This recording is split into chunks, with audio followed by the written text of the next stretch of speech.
it'll be good to get back to it. All right, and I'm going to go ahead and put it up. We're now streaming on YouTube. This is Lynn and Sharon, and we're reading Never Forget to Laugh. Let me make sure that's all set up and working right. And I'm going to go ahead and put the book up in the room, and also let's see, I got my video. Also, I'm going to fix my mic in Pal Talk so people in Pal Talk can hear when I speak. So, all right, Sharon, this book has a lot more meaning to me now. And if you were listening to Sharon just a bit ago, from reading from Ken Wapnick's books on parents and children, he talked a lot about Bill and his childhood and his relationship. So, these are things that our childhoods, you might become, have a spiritual awakening like Bill Thetford did, and have, completely forget or let go of all the upsets of the past. Um, and that is absolutely not only possible, but necessary if we want to move on in the world. So, um, uh, reading about how these characters who actually did it, uh, how their lives went, it really is helpful to me because I see, yeah, this is, Helen, my goodness, she was, she had um, a whole life of uh, deep spiritual seeking. Her childhood, from reading Absence from Felicity, we see that Helen as a child was just longing for connection to God, and asking her nannies to take her to church, and getting baptized. And she did a lot of spiritual work as a child, even though she claimed later on to be an atheist. And but she showed a tremendous longing for connection with God. And that that's how I was when I was a kid too. That was, the main thing that I longed for, was to have that connection with God. And the same kind of thing as you were talking about, and Helen, also, not saying, I'm like Helen in many ways, other than you know that wanting that connection, because uh, my, my mother was, I think pretty, I think everyone would would agree, was pretty much of a narcissist, and was not. She was a very loving mother, that's for sure. But her loving always had um, a kind of a price. Like, you had to really be good, or she beat the crap out of you. For one thing, she was not afraid to spare the rod, spoil the child. She definitely had a way of making sure that I complied, my sisters, and that we all complied with whatever it was that she wanted. Um, and yet, she was like, she would bake cakes for our classes at school, an Easter cake that was like a fancy little bunny covered with coconut. And, she did all this stuff. And she was, the president of the garden club, and she had all this, social. Everybody just thought she was, she hung the moon, my mother. um and so she was in the world a certain way, and then she had a real dark side to her too. Let's just put it that way. So and my sisters and brothers, they distanced themselves from her completely. My one sister, Elaine, that I'm still in contact with, well, the other ones have passed away. She and I, are the only ones that had a relationship with mom, after we became adults. So, they all blamed her for, their their terrible life and their terrible childhoods and all that, and they just completely disengaged from her. And my one sister Joanne finally called her on the day she died. Joanne called her because everybody said you better talk to mom because she's going to die. So she finally called her on the day that she died. I have no idea what was said, but they, like I said, they would have nothing to do with her, would not talk to her, would not see her after a certain point. They wouldn't let their children see her either. So, there's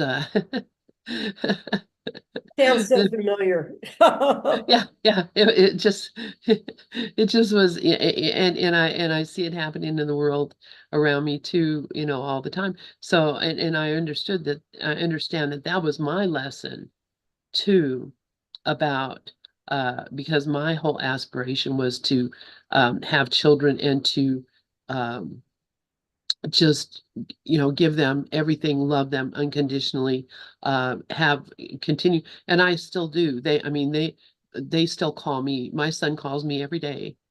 My son calls me every day. My daughters, they know, mom is someone who will always accept them, always love them, and always help them in whatever way possible.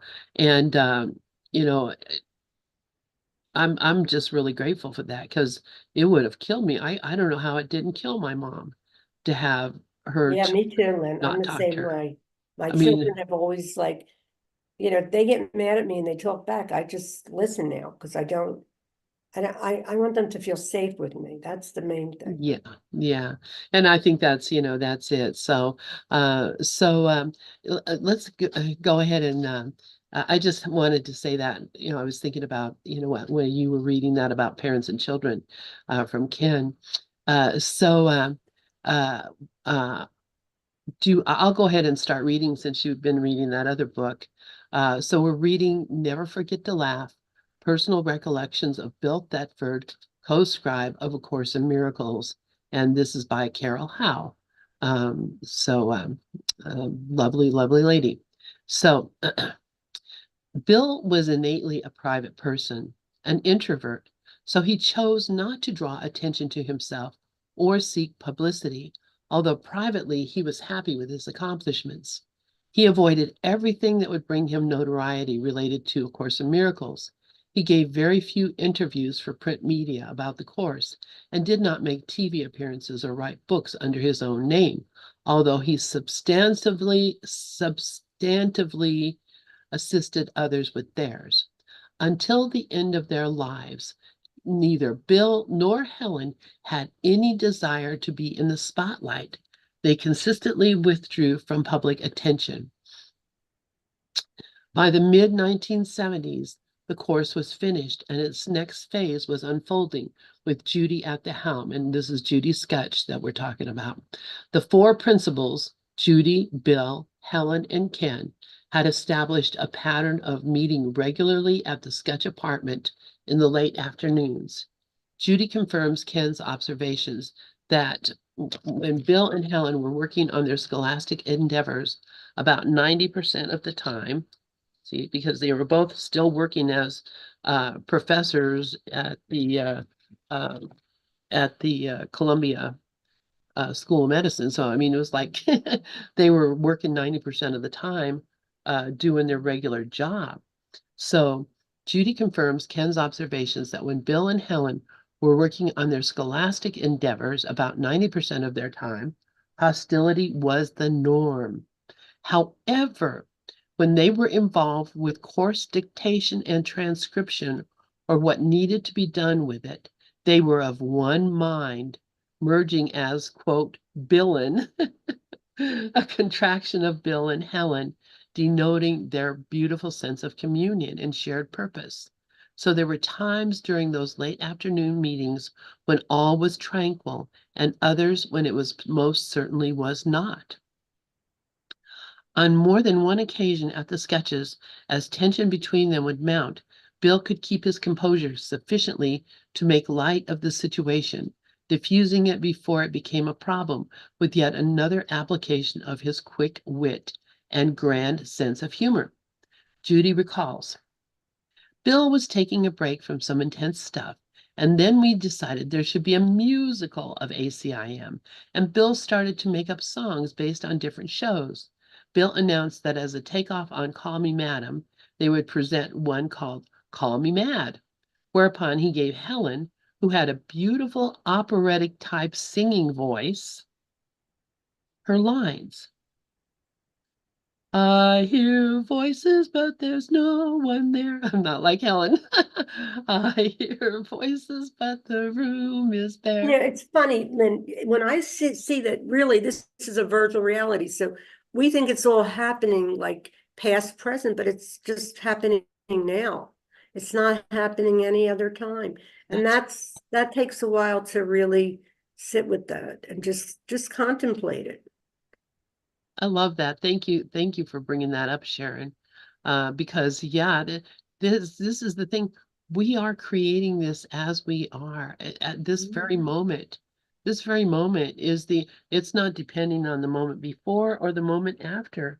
It's just right here, right now. So, um, thank you for pointing that out because that Well, I very, can point it out and then fall right back. oh So, yeah, sure, sure. But that's why we do it for each other. You right. know, and that's it's sometimes it's hard to take when I know the person is right and they're telling me you know there is no world or something like yes screw you of course there is but you know I've got to just recognize that I have a tendency to do that and not really get upset so anyway, so Bill and Helen were singing, I hear voices, but there's no one there. I hear voices, but the room is bare. Then Bill would enter with his little soft shoe dance number singing, you sure need analyzing, and that's not so surprising. Well, And it's they good would to sing have fun their with this stuff. parts contrapunctually. Bill's impromptu musical numbers provided those rare occasions when Helen could not contain her laughter. Though perhaps unwilling to give credit, they each recognized the other's beautiful singing voice, but only under those circumstances did they ever sing together. Both of them adored Gilbert and Sullivan musicals, and both were very articulate. Bill could kid around at my house, though never at the office, and periodically, to everyone's delight, he would add characters to the ACIM musical. That's great. What a loss that the words were never recorded for posterity. On other occasions, not even Bill's sense of humor was enough to end a dispute. When he reached the end of his rope, he would simply walk out of the room in a wave of passive aggression, an act of stinging rejection. During those moments, he must have been driven to uncontrollable distress because, excuse me, I gotta rub my eye, because virtually everyone I've spoken with has commented on Bill's extreme patience with Helen as she acted out her more preposterous ego positions. At other times, their personal war would escalate even further. Judy remembers the following example in vivid detail. Um, Bill, Helen, and Ken and I were in our New York apartment late one afternoon, a sparkling, unusually clear October day. Ooh, like today. It was so impressive that everyone had considered going for a walk, but it never materialized. We were talking, and Helen and Bill got into a scrap. They were sitting next to each other on a love seat opposite where Ken and I were sitting. And it was like watching two cats suddenly rear up their backs and spit at each other. Characteristically, Helen would attack and Bill would defend. Finally, the words were flying, and Hen knew enough to get up, kindly take Bill by the arm, and guide him out on our back landing for a smoke. Bill was smoking up a storm in those days. Helen stood up. She was very erect for a tiny person as she deliberately practiced her posture, and she was seething. Her fists were clenched and her shoulders heaved with rage. She went to the window and looked out at Central Park, a happy, busy, peaceful scene, people riding bikes, mothers and children, nannies and dogs. She was looking but seeing nothing. just looking out the window and shaking. I made the mistake of putting my arm around her shoulder and said, Mama. She liked for me to call her Mama. Why can't you be a little nicer to him? Which was really a dumb thing to do. Of course, I was so uncomfortable as I had just witnessed the parents fighting. Helen turned on me, lifted her hands like a cat, almost to rake her very long, well-kept manicured nails, this day painted red, down my cheeks, saying, You stupid, stupid child! Don't you know I would have followed him to the ends of the earth? I would have left everything, my work, my life, everything to be with him whenever he said, but he didn't want me to. Wow, that's pretty crazy. I can see exactly. Because Helen was in love with Bill, she didn't really understand that what she was in love with was the Christ that he represented to her. That what she longed for was the Christ that he was. So she she she felt rejected. She didn't understand her feeling and why she felt that way. It didn't make any kind of sense at all in her world because she was older and a married woman and but her longing for Bill was the same as her longing for God.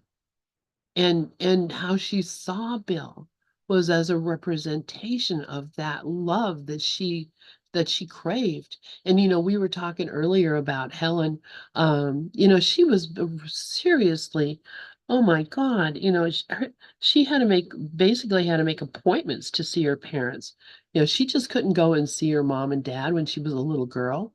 She was in a whole nother area of the apartment, and it was her area, and she was not even really she basically had to have some reason to see her mom or dad. That's the reason that she um pretended like her stomach hurt so bad that they ended up giving her a emergency appendectomy because she wanted her mom's attention. She wanted her mom to come and hang out with her. She wanted her mom to come and soothe her because she was sick. This Helen was just longing, longing, longing for love.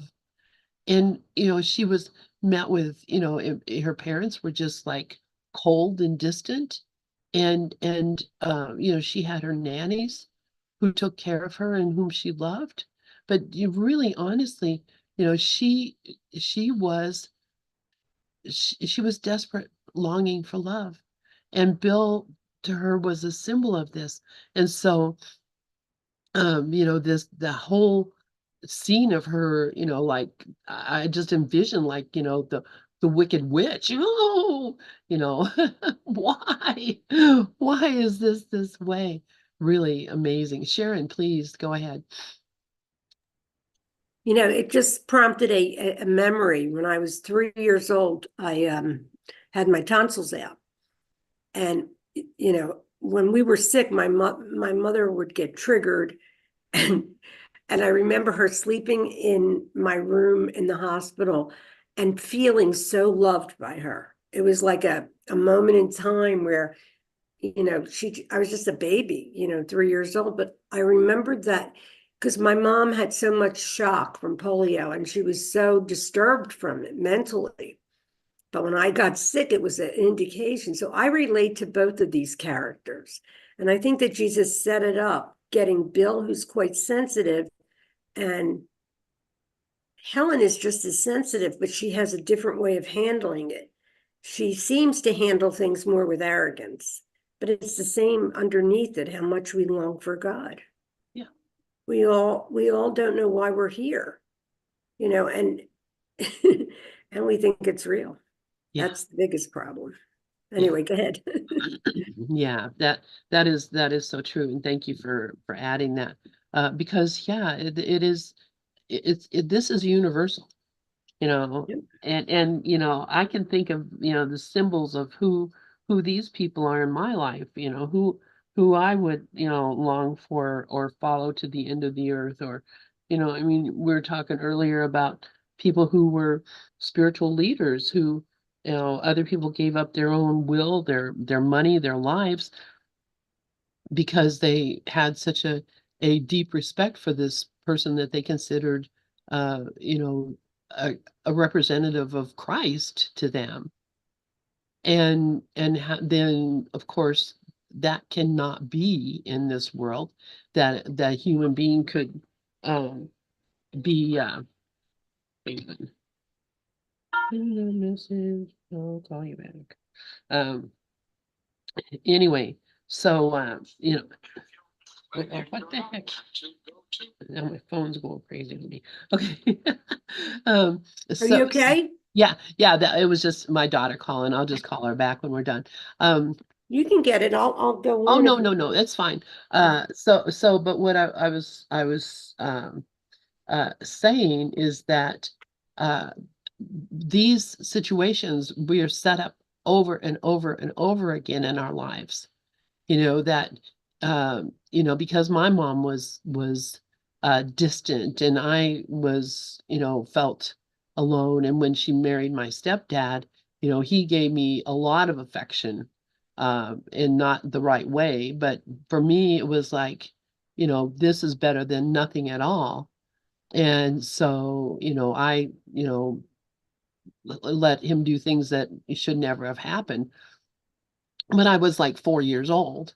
So it's not like like I was, doing anything, although I felt, very, conflicted completely, just um, because, yeah, here was someone who was treating me really nice and, giving me things and being loving to me, but it was highly inappropriate, everything else. So, uh, Did your mother know? Did she find out? no, no, she never knew. She never knew until, gosh, I guess, you know, I was in my 30s. She was horrified. But, it was just, I'm not going to go and rationalize any part of it. I've looked at it and actually, forgiven completely, because I saw, just as Jesus tells us, it's either love or a call for love. Right. And, he was calling for love. I was calling for love. You know, uh, these, there's no rationalizing of it that can happen.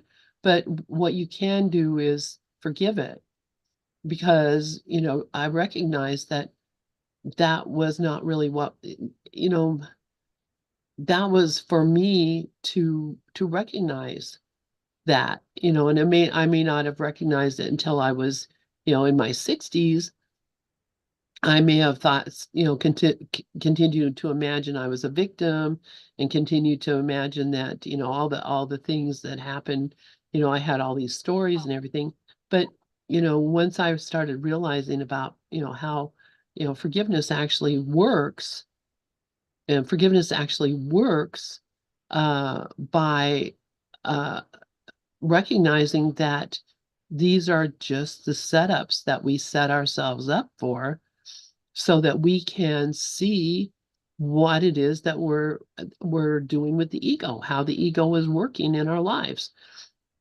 And when I saw all of that was, a setup to keep me in a trap, and to keep me in a feeling of victimization, both my mother and my stepdad, and my real dad, who just, disappeared, went off to California, and, got married to somebody else, who I never saw, but always fantasized, my real dad is going to show up one of these days and, you know, fix this do something, which never ever happened.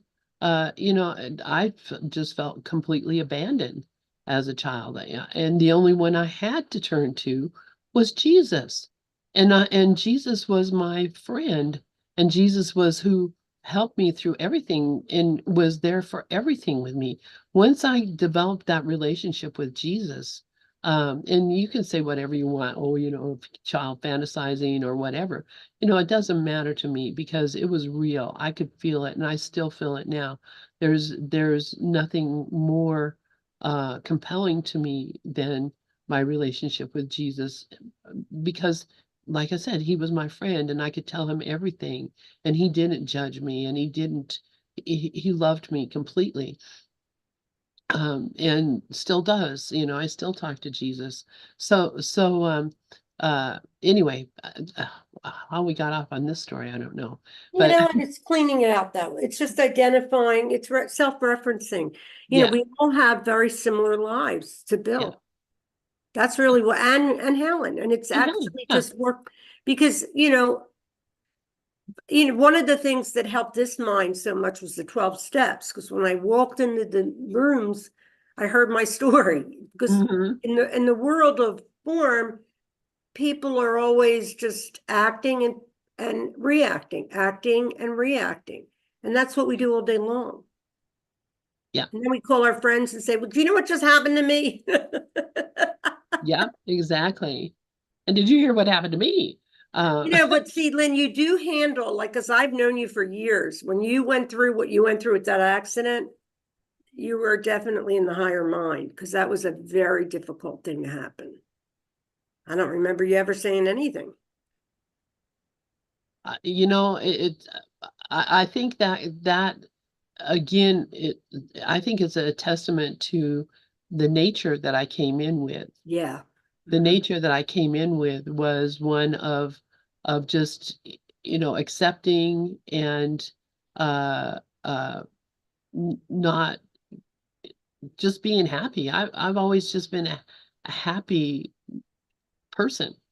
So I appeared to be one too. Everybody would always say I had a great nature, but inside I felt, you know, all the same things that every ego feels, oh yeah. Oh, well, sure, I feel that kind of stuff too, but I don't take it seriously because, Right. there's always a joke there somewhere. It's always that's, it's just, coming to see that, this is just the way it is. And, and that's why reading these books, when I read In Absence from Felicity about Helen and how her childhood, how she grew up without that motherly affection that she craved, and without that even fatherly affection that she craves.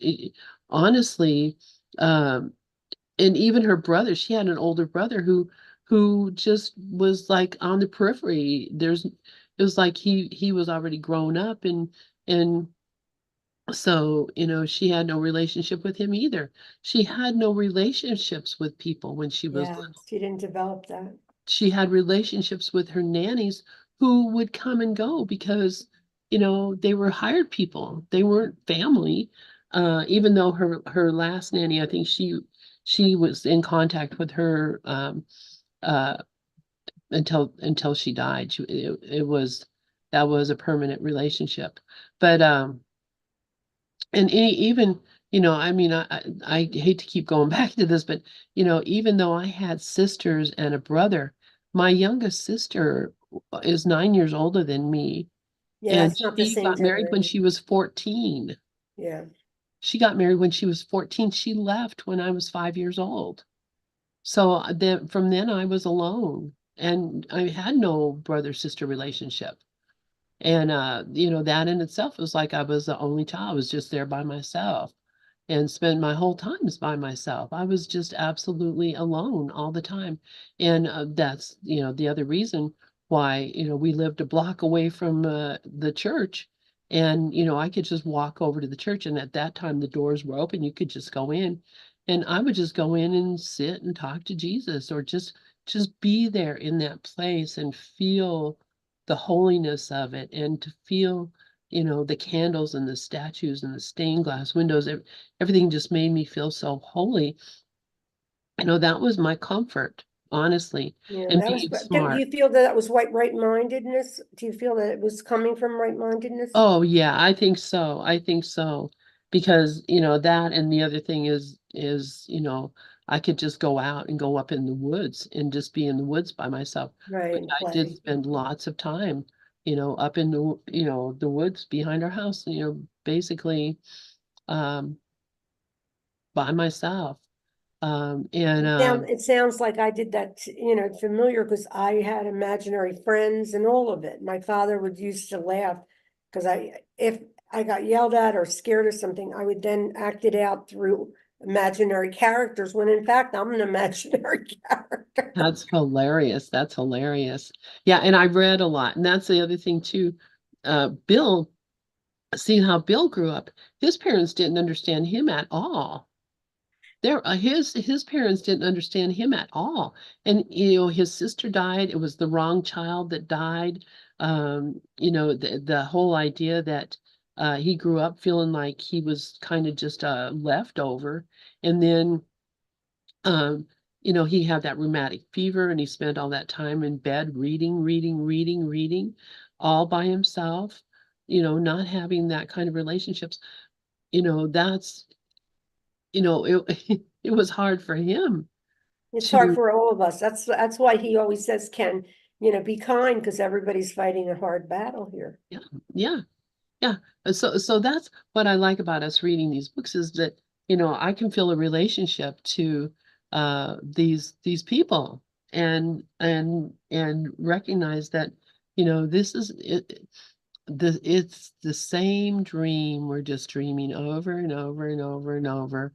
And, eventually, we're going to get it and say, no more Well, we get dreams. it in the moment, but if we Yeah, have to be in the world of three dimension, we're in hell. And if we believe our mind, then we're in real hell. yeah, So, absolutely. And hey, Regis, good to hey, see you there. Regis. All right. So I'll continue reading. Okay. Um, If you so, don't want so to, I'll take some or I'll ask someone else to read. yeah, or yeah, if somebody else wanted to read, that'd be okay too. Well, I love Definitely. what that you're reading because it's helpful. So Okay. Well, we're not I'll going just continue. to, okay. So, so anyway, so this was, Helen just had gotten really upset with Bill during this meeting at Judy Sketch's house. And so um she just kind of blew up at Judy and said, you stupid, stupid child, don't you know I would have followed him to the ends of the earth? I would have left everything, my work, my life, everything to be with him wherever he said, and he didn't want me. He didn't want me. And that I'm sure she felt really totally rejected. So Carol says, a perfect example of the incisive observation, hell hath no fury like a woman scorned. Judy continued rhetorically with a smile. So what would the Holy Spirit do with something like that? It's as if he said, you can't have him. I can't do that for you. However, I can keep him tied to you the rest of your life. How would you like to write a course in miracles? I'm going to give you a little bit every day, and he's going to be so intrigued. Believe me, he'll never leave you. Wow, that's pretty an amazing thing that Judy would say that to Helen. That that she did get what she wanted because he was tied to her because of the course. That's Yeah, pretty this crazy. is a beautiful, I'll tell you the benefit of the course is that it's psychological. Yeah, It's a psychological spiritual text and it helps us understand the psyche and how crazy we really are. exactly. So there was all, Judy is continuing, there was all this furious romantic rage and fantasy life, a lot of fantasy life in her mind with Bill. This was not the only time I once saw this same rage come out with Ken. Oh, this was not the only time. I once saw this same rage come out with Ken, where she literally scratched him, drawing blood over his leaving for a counseling appointment when she wanted him to remain. So yeah, Helen was very needy. What? Wait a minute. She scratched Ken? Yeah, yeah, yeah, because he had to go to a counseling appointment and she wanted him to stay. So yeah, yeah, wow. Just think this voice went into her and she's helped so many beings, but it came in as a shock. And she had an ego just like all of ours. So it was Yeah. hard. Well, and yeah, and I think about, geez, we're reading in Absence from Felicity about her just she would just say things and Bill would type them up as she was just standing there channeling directly without even writing any notes down. And it just amazes me that she would tell her that she would be standing there or sitting there, Jesus talking through her and saying, Helen, you are doing this. Bill, you are doing this. Helen, this is what you should be. Jesus actually, through her own voice, it's like me sitting here saying, Lynn, you did this, you got upset for no reason. Lynn, I mean, Jesus was saying that. Anyways, so I just find that it's just so remarkable that she was able to do that, and yet at the same time was through the conditioned mind. This is what I think, I think I said the conditioned mind that she had grown up with, the culture and society had told her, is that you can fall in love with a man. That man will be romantic and handsome and will love you unconditionally, and that man will love nobody else, and that man will never leave you. So she married a man who was not that beautifully attractive, dashing man like Bill Thetford was, who didn't have the beautiful voice, who didn't have she married a man who was kind of, you know, just average guy, but still she lusted and loved this other man who was the dashing, handsome hero. So she was conflicted because of that, for sure, because what her mind, what the world told her is that she could have somebody like Bill, that she could have somebody like Bill, and that they could live happily ever after.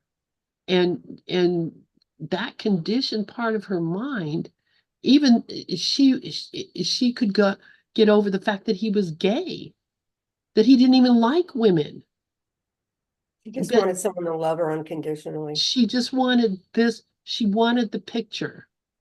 And we want to feel safe. That's the biggest thing Yeah, I see in my mind. We want to yeah, feel safe. yeah, she wanted that, she wanted the picture that the world had told her she could have. And when she didn't have that, when she couldn't have that, then it enraged her, because the ego does not like being told no. And the ego does not like being told you're not going to get what you think you need. And the world had told her, this is what you need. You need this tall, handsome man to be your lover. That's what the world told her. And, I'm sure a big part of her mind and body told her that too. But the reality of it was that he was a figment of her imagination. Right. Yeah. She made him that way so that she could be upset and enraged and afraid and cling to that thing. So what Judy is saying to him, to Helen, hey, you know what? Uh, he's hooked to you because of the course. And as long as you keep bringing in tidbits of the course every day, he's going to stay with you because he's intrigued and he wants to know what's going to happen next. So here's a way that you can hook him and you can reel him in. This is what this is how it worked. And it's really funny because I'm thinking about that. And I'm going to read about it here too, that when the describing of the course was over, Bill did leave her. He And did. s- and so, her prediction was absolutely true, that that was the only thing that was holding him to her. And that had to have been just so sad for her. Yes. The mind took it as personal. Yeah. I mean, it's just heartbreaking when you think about it, what hell she was in, you It know? is heartbreaking. And she was a genius too, very smart. Your intellect means nothing really Yeah. compared Yeah. to your attitude. Everything's attitude. Yeah. So, okay. So, Carol continues. Years later, when the sketches and Bill, after much consideration, moved to California, Helen was so angry she wouldn't talk. As they walked out the door, she said jealously to Judy, I always knew you would take him away from me. And I'm sure she went back to her apartment and cried her eyes out. I'm sure she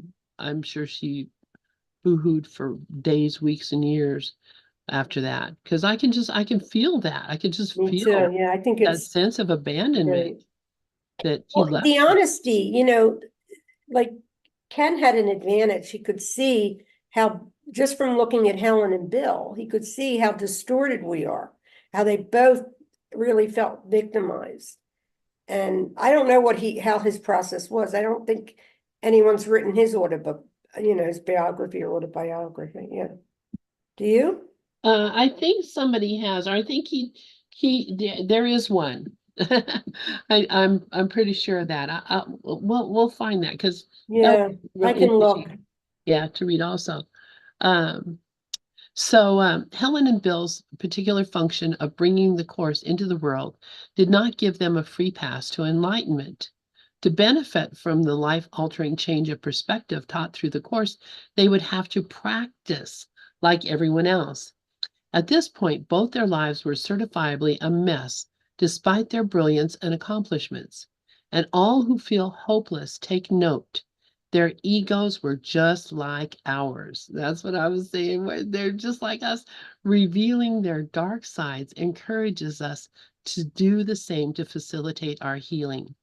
It is fascinating and reassuring to know that from such intractable egocentricity, I can't talk this morning, the Course, one of the most beautiful and profound teachings on earth, sprang forth easily and without compromise.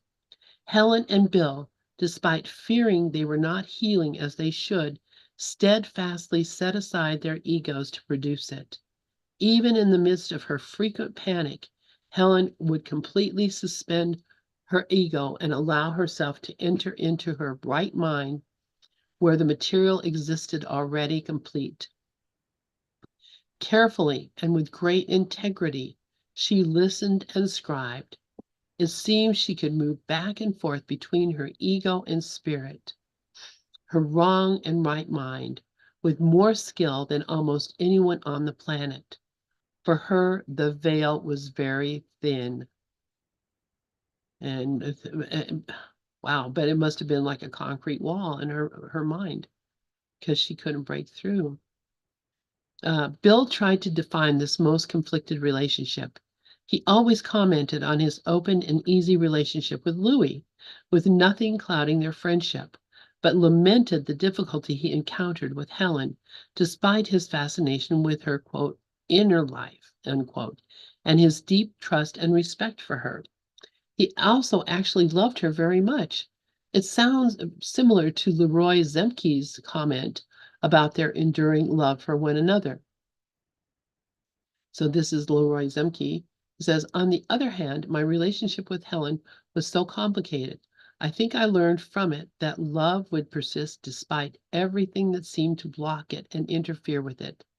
I was aware of feeling close to Helen at some level that transcended rationality and relationship barriers.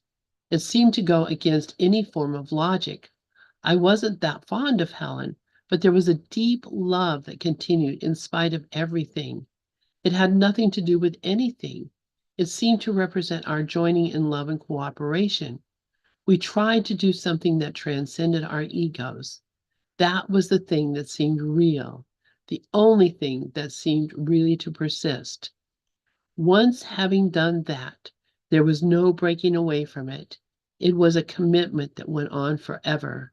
If love is eternal, when you make that kind of commitment, you have made it. It doesn't have anything to do with the usual things about commitments. So yeah, and I think that is for me, I recognize that completely. Once I love somebody, I love them. Once I love somebody, I love them. That's with my son's father who abandoned us and left me, alone with a baby and having to try to figure out how to get along in the world with a little boy. But uh, even after, so many years when we finally got in contact with him and my son got to meet his other sister and brother and got to meet his real father and spend some time with him, which he did. He spent quite a bit of time with him before he passed away. He had a cancer and he eventually passed away. But even that, I still loved him. I realized that I never stopped loving him, even through all the years and through all the, everything that happened. And I could have so many grievances. But I didn't. I don't because that's the way it is. And he missed so much not growing up with his son, not seeing his son and seeing he did, see what kind of a man his son became. And Max is very much like him in so many ways. It's like crazy. Um, but um, that's just what has to happen. Love lasts forever. And I think you'll find that. And you may not know it until you go to that person's funeral.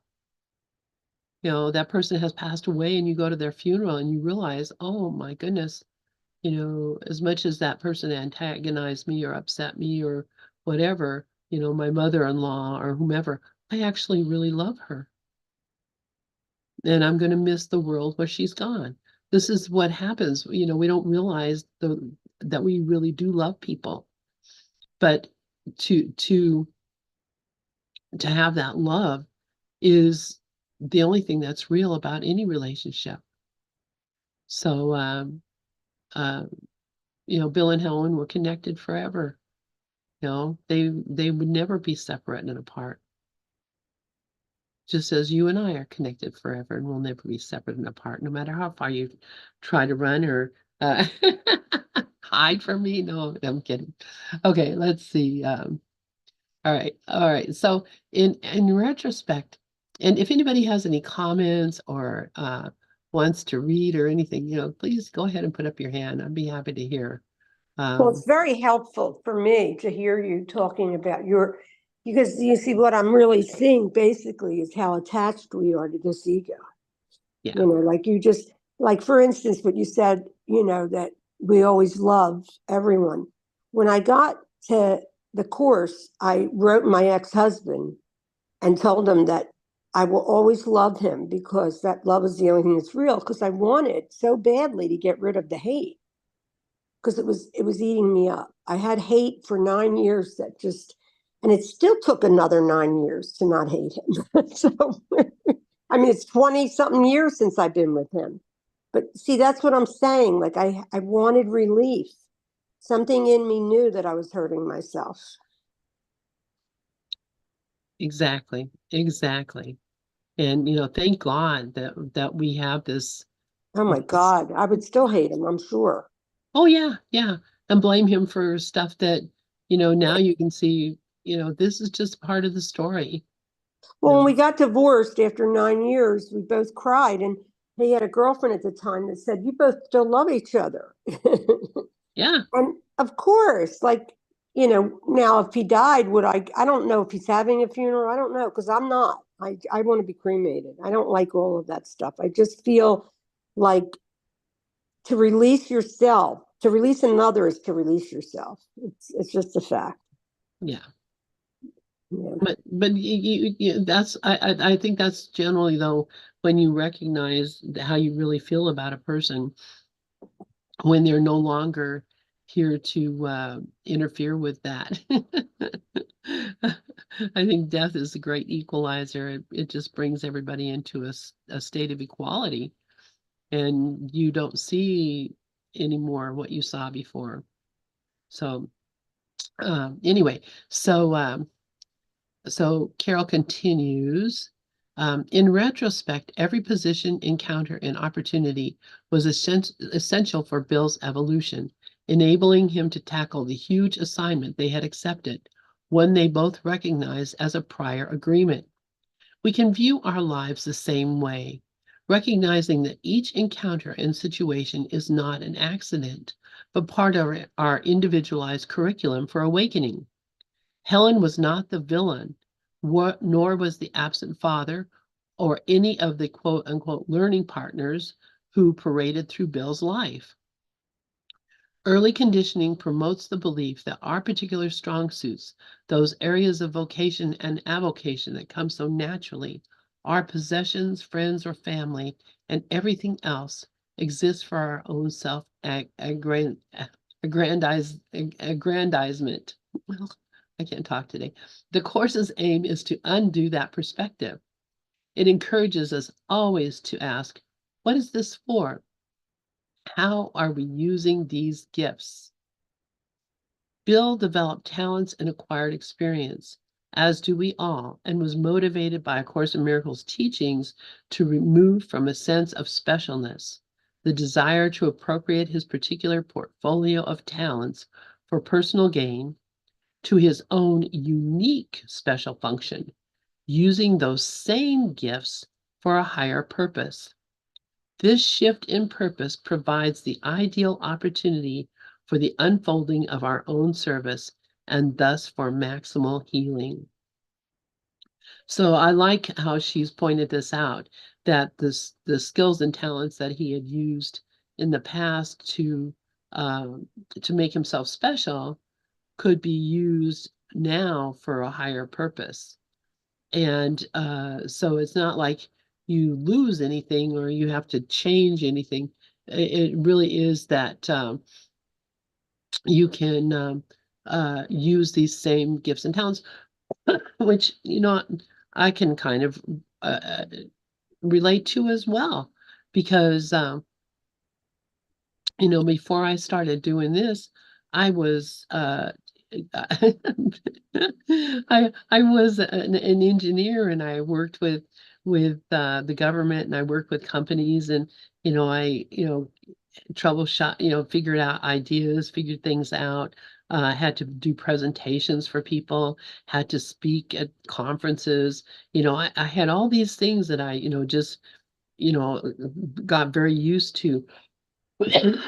Excuse me, public speaking and being um not, just a lot. I see so many of these things that I learned in my life that now I'm using, even as far as using the computer and figuring out how to do like PowerPoint presentations and stuff like that. That has all helped me in what I'm doing now. Um, which, at the time I thought was, really, pretty spiffy stuff. And now I recognize, it just was to help me become a better communication um, device. So I love it. So Carol says, this shift in purpose provides the ideal opportunity for the unfolding of our own service and thus for maximal healing. And then another quote, such is the Holy Spirit's kind perception of specialness, his use of what you made to heal instead of harm. To each he gives a special function in salvation he alone can fill, apart for him, for only him, nor is the plan complete until he finds his special function and fulfills the part assigned to him to make himself complete within a world where incompletion rules. Yet while in time, there is still much to do, and each must do what is allotted to him, for on his part does all the plan depend. He has a special part in time, for so he chose, and choosing it, made it for himself. His wish was not denied, but changed in form, to let it serve his brother and himself, and thus become a means to save instead of lose. And let's see, that is from Uh, oh, page 530. Interesting. So I'll have to look at that up and see where that was.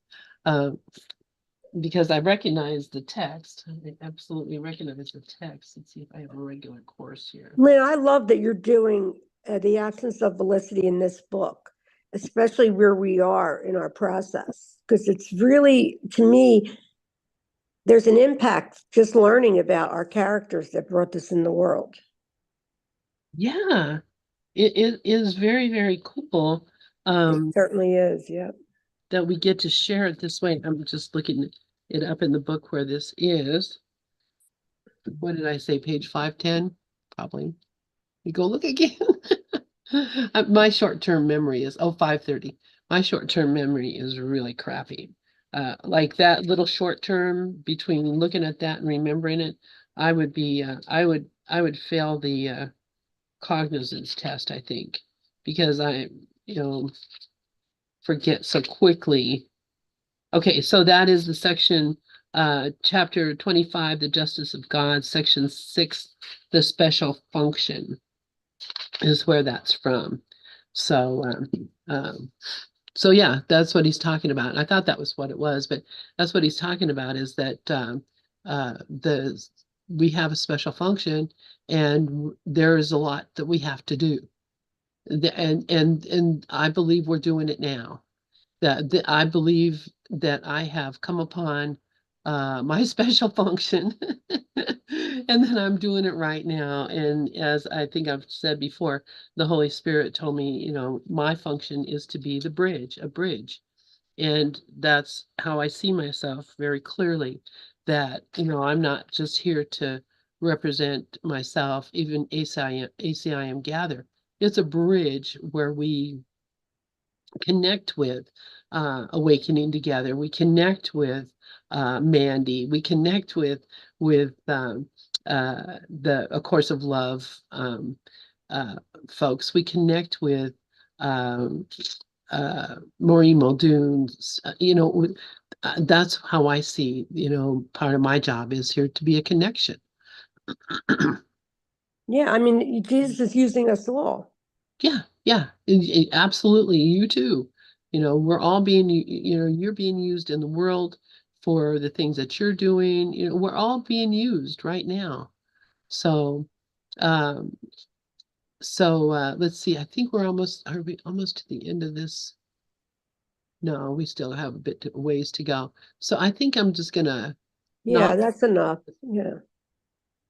I wish, why will it not let me bookmark? I just don't get that. This is the only book I have that it won't let me bookmark.